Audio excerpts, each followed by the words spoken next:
नमस्ते दोस्तों, मैं विजय ठक्कर और आप लोगों का सबका स्वागत है हमारे एक नए वीडियो में।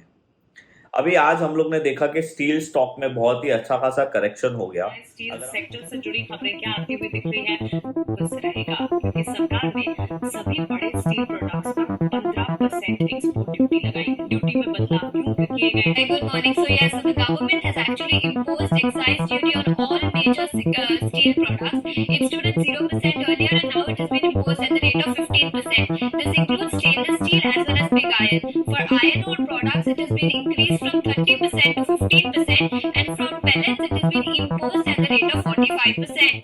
अगर आप देखो टाटा स्टील तो मॉर्निंग में वो 10% लोअर सर्किट ओपन हुआ और ऑलमोस्ट पूरे दिन में आप बोल सकते हो कि 15% तक गया था और क्लोजिंग के टाइम पे समवेयर अराउंड 11-12% पे सेटल हुआ था डाउन साइड में।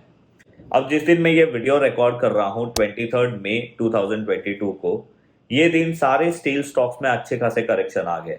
जेएसडब्ल्यू स्टील भी ऑलमोस्ट 10-15% गिर गया, जिंदाल स्टील भी ऑलमोस्ट 17 to 16% गिर गया। अभी ये सब चीज के पीछे रीजन क्या है और आज मैं आप लोगों को बताऊंगा कि मुझे कौन सा स्टॉक अभी कौन से लेवल पे मतलब हम लोगों को ध्यान देना चाहिए। पूरा हम लोग स्टील सेक्टर के बारे में देखेंगे।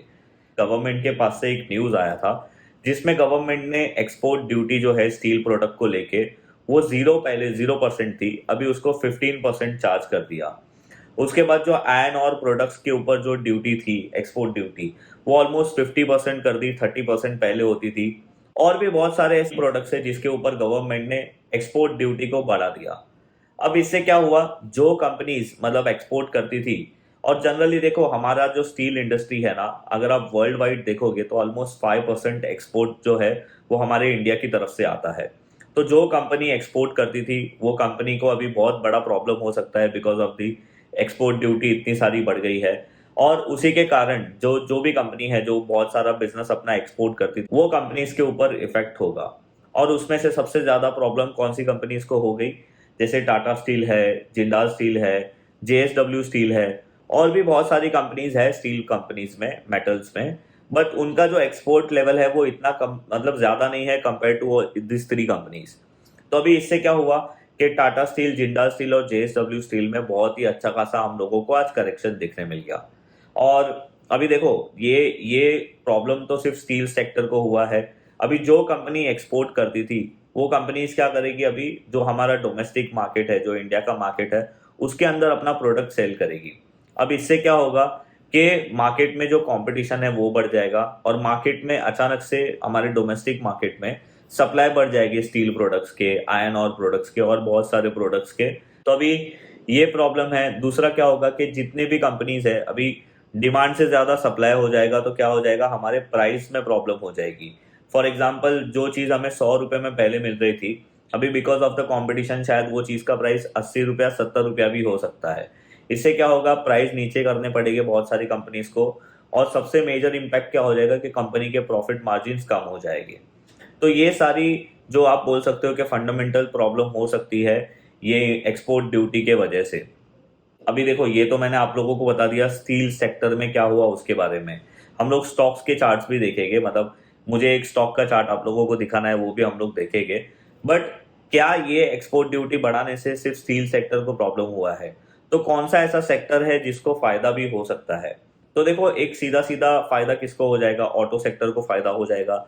अब ये क्यों होगा, बिकॉज उनका जो रॉ मटेरियल है वो सबसे बड़ा एक स्टील है, तो उनको फायदा हो जाएगा। अगर स्टील का भाव कम हो जाएगा तो वो कंपनीज को फायदा हो जाएगा, मतलब ऑटो सेक्टर को फायदा हो जाएगा। उसके बाद आप इंजीनियरिंग कंपनीज और इंफ्रास्ट्रक्चर कंपनीज हो गई या फिर कंस्ट्रक्शन कंपनीज हो गई, उन लोगों को भी ये स्टील प्रोडक्ट्स के प्राइस कम होने का डायरेक्ट फायदा हो जाएगा। तो ये मैंने आप लोगों को बता दिया कि स्टील सेक्टर में न्यूज एक्चुअली क्या आई है और उसका मतलब इम्पैक्ट क्या हुआ है हमारे स्टॉक्स पे, और ये न्यूज के वजह से कौन से सेक्टर्स को फायदा हो सकता है। अभी आप लोग जो मेरे स्क्रीन पे चार्ट देख रहे हो ना, ये बेसिकली हमारा निफ्टी मेटल का मतलब मेटल इंडेक्स का चार्ट है। अभी यहाँ पे देखो बहुत ही एक क्लियर कट एक व्यू आप लोगों को मैं बता देता हूँ कि मेटल इंडेक्स को है ना ये लेवल के ऊपर बहुत ही एक अच्छा खासा सपोर्ट था। और अभी हम लोग देख रहे हैं, अभी ये आप लोग जो देख रहे हो वीकली टाइम फ्रेम का चार्ट है। अभी हम लोग इसको डेली में कन्वर्ट कर देते हैं।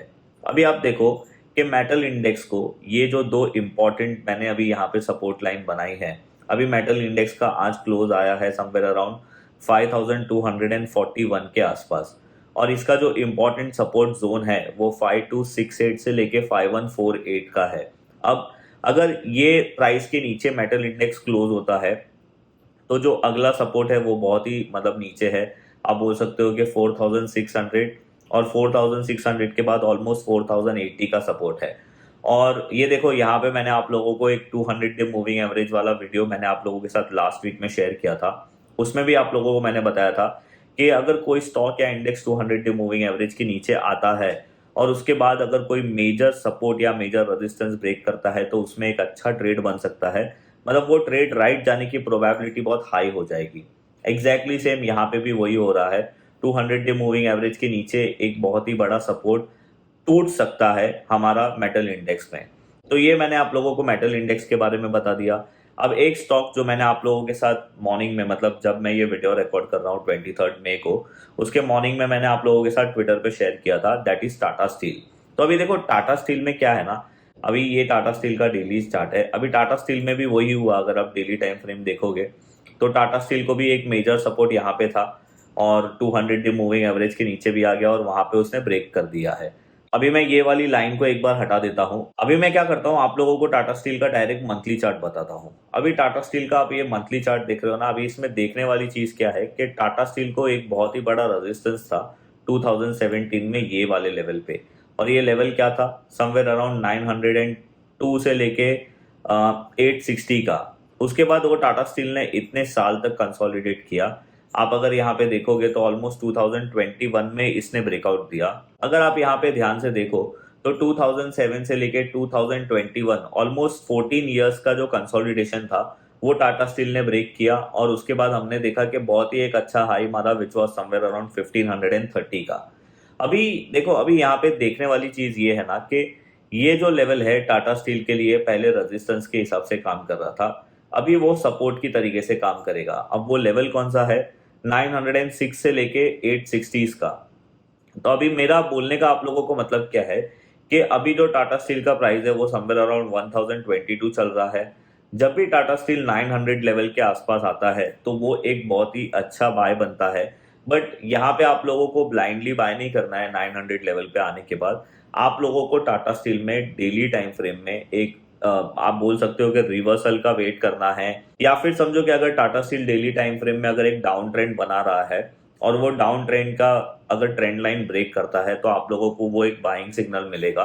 तो ये एक चीज हम लोगों को ध्यान देनी पड़ेगी टाटा स्टील में, बिकॉज अगर ये मुझे मतलब थोड़े महीने पहले की बात है, ये 1300-1400 पे ट्रेड कर रहा था, अभी 1000 रुपीज पे मिल रहा है। और अभी जिस हिसाब से टाटा स्टील या बहुत सारे स्टील सेक्टर में ये न्यूज आई है, ऑब्वियसली उसका जो इम्पैक्ट है वो कुछ महीने तक रहेगा। बट अगर हम लोगों को ये 900 से लेके 860 के आसपास मिलता है तो बहुत ही अच्छा बाय बन सकता है। और अगर ये समझो इसने 900 और 860 लेवल को होल्ड नहीं किया तो इसका जो नेक्स्ट सपोर्ट एरिया है वो बहुत ही मतलब दूर है, विच इज 750 टू 720 का। तो ये दो इंपॉर्टेंट लेवल है जिसे हम लोगों को टाटा स्टील में ध्यान देने चाहिए। अभी मैंने आप लोगों के साथ टाटा स्टील का पूरा एनालिसिस बता दिया और आप लोगों को ये भी बता दिया कि मेटल इंडेक्स में मुझे क्या लग रहा है।